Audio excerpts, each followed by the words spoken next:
Olá, alunos, tudo bem com vocês? Então, estou aqui para dar mais uma sequência na nossa aula de geometria analítica, certo? Sobre ponto ainda, e com isso nós vamos encerrar o conteúdo de ponto com base nesse último conteúdo de geometria analítica. Daí o próximo tópico vai ser sobre reta e provavelmente vai ficar para o segundo trimestre, tá? Então, vamos lá. O tópico de hoje de geometria analítica é condições de alinhamentos de três pontos. Quando que a gente diz que esses pontos estão alinhados? A gente vai dizer que esses pontos estão alinhados quando se somente se eles pertencerem à mesma reta. Ó, percebam ali na imagem que eles estão na mesma reta. Então, nós podemos dizer que esses pontos estão alinhados. E todos os pontos alinhados que pertencem à mesma reta são chamados de pontos colineares. Então, o que quer dizer pontos colineares? São os pontos que pertencem à mesma reta. O A e o B e o C são pontos colineares. Se eu tivesse aqui fora um pontinho D, ó, vamos pôr um ponto D aqui, ó. Aqui eu tenho um ponto D, certo? Se eu tá com o mouse aqui, não tem canetinha mágica, daí fica mais estranho. Oh, Jesus, hoje o D não vai sair. Então, vamos dizer que aqui, nossa, aqui a gente tivesse um ponto D, certo? Aqui fosse o ponto D. Esse ponto não é colinear aos outros demais pontos, porque ele não está na mesma reta. Só seria colinear se estivesse aqui, mais ou menos, ó, prolongando essa reta, mais ou menos aqui, né? Poderia dizer que ele fosse colineares. Então, isso são pontos colineares. Então, como que a gente vai ver? Claro, quando a gente vê a reta assim bonitinha, ou como aqui no gráfico, ó, a gente consegue ver que eles estão na mesma reta. Mas como que a gente vai saber que eles estão na mesma reta se eu só sei as coordenadas? Para eu não precisar montar o gráfico e ver se eles estão na mesma reta. Então, para a gente fazer isso, a gente vai calcular o determinante. Lembra um determinante que vocês estudaram lá no segundo ano? Então, o determinante vai ser de ordem 3. Nós vamos ter a linha do x, né? Desculpa, a coluna do x, a coluna do y e uma coluna só de 1, tá? Então, aqui vai ser o x do A, o x do B, o x do C, o y do A, o y do B e o y do C. Calculando esse determinante aqui, esses valores vão ser os valores das coordenadas, né? O x do A e o y do A formam as coordenadas do A, e a mesma coisa o x do B e o y do B formam as coordenadas do B, o x do C e o y do C formam as coordenadas do C. Quando eles vão ser colineares? Quando vocês calcular o determinante de zero. Se o determinante for zero, esses pontos estão alinhados, esses pontos estão na mesma reta, esses pontos são colineares. Se esse determinante é diferente de zero, eles não são colineares. E automaticamente, quando dá diferente de zero, eu posso formar um triângulo entre eles. Vamos dizer que aqui eu tivesse aqui um ponto D aqui em cima, ó, né?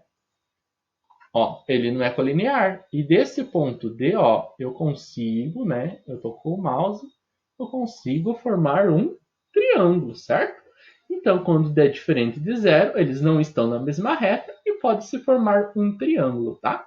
Então, vamos para o exemplo. Então, vamos verificar, dados os pontos A, B e C, verifique se eles estão alinhados. Então, aqui é o x do A, certo? X do A. Aqui é o x do A. Aqui o x do B. E aqui o x do C.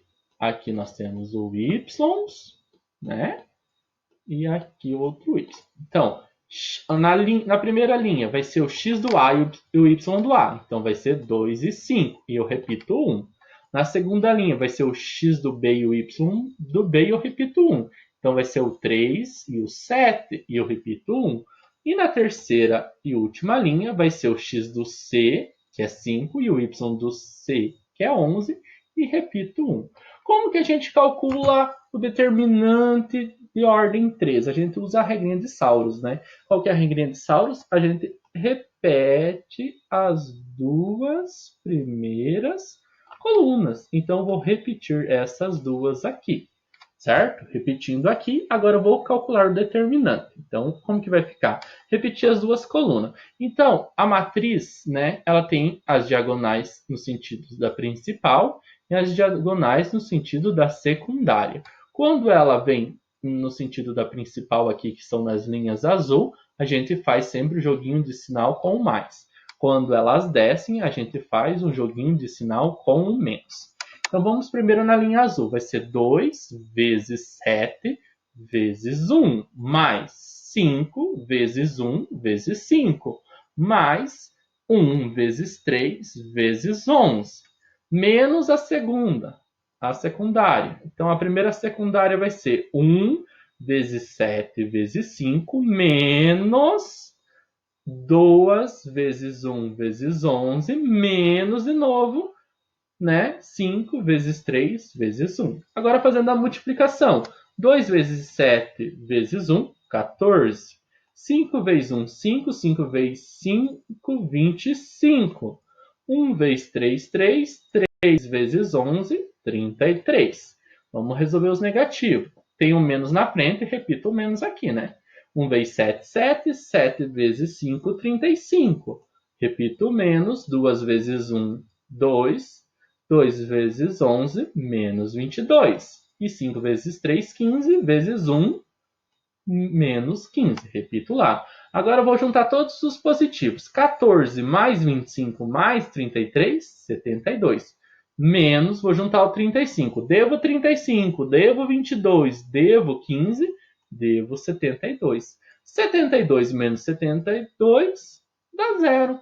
Então, esses pontos são colineares, eles estão alinhados, porque o determinante deu zero. Então, se aqui der um número diferente de zero, dizemos que esses pontos não são colineares, esses pontos não estão alinhados e esses pontos não pertencem à mesma reta. Beleza, pessoal?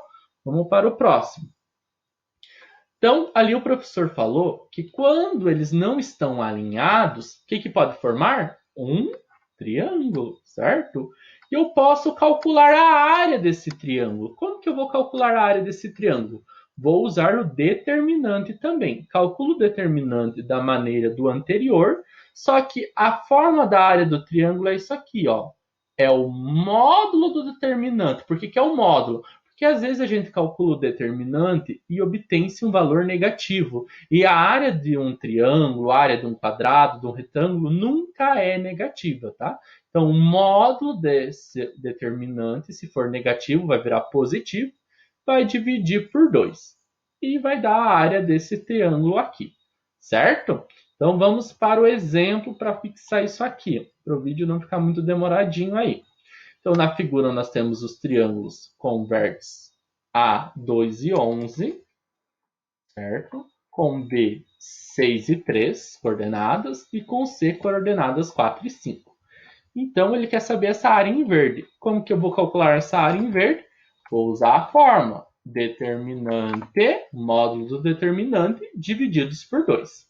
Então, vamos para a resolução que está aqui.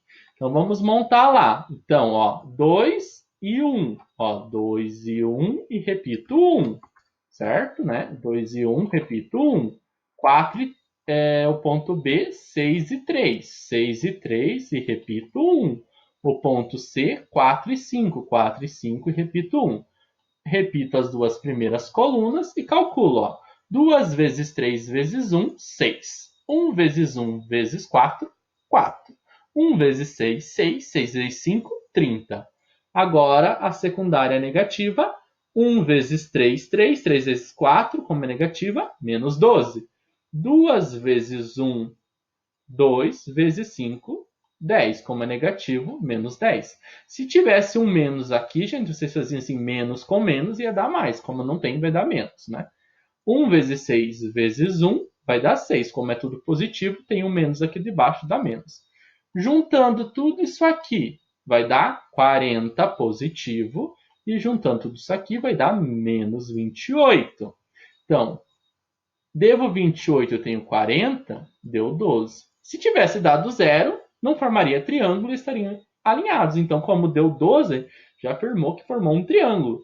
Então, a área é a metade metade do determinante. Ó. A fórmula é a metade. Então, a metade do 12 é 6. Como é a área, a gente pode usar aqui unidades de área, tá? Aqui eu posso usar unidade de área, beleza? Então, aqui a gente usa a unidade de áreas para isso aqui. Se fosse um valor aqui, fosse menos 12, módulo de menos 12 ia dar mais 12 do mesmo jeito. Metade de 12, 6. Então, lembre-se, a área nunca vai ser negativa. Se tiver opções de marcar negativa, é pegadinha. Não é a área, sempre vai ser um número positivo. Embora você ache o determinante negativo, mas por ele estar em módulo, ele vai virar positivo, tá? Curte o vídeo se gostou. Se não, ainda não se inscreveu no canal do professor, se inscreva lá. Até a próxima aula, pessoal. Tchau, tchau.